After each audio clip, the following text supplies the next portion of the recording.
Binjharpur block कार्यालय जुग्म जन अभियोग शुणाणी शिविर जाजपुर जिला प्रशासन पक्षर जुग्म जन अभियोग शुणाणी शिविर बिंझारपुर ब्लॉक कार्यालय सम्मिलनी कक्ष अनुष्ठित हो अभियोग शिविर में उपस्थित रही जिलापाल श्री अंबर कुमार कर जनसाधारण विभिन्न आपत्ति अभियोग शुणाणी करते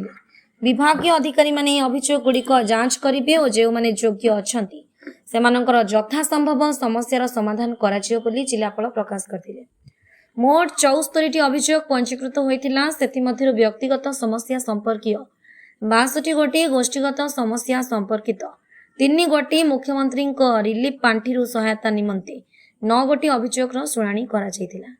10टी अभियोगर तत्काल फैसला करा जायतिला। ए मिलित जन अभियोग शुणाणी शिविर में उपखंड आरक्षी अधीक्षक जाजपुर श्री प्रशांत कुमार माझी,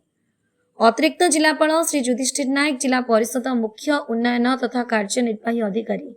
श्री देवी प्रसाद महांती, उपजिलापाल श्री तापस रंजन देउरी,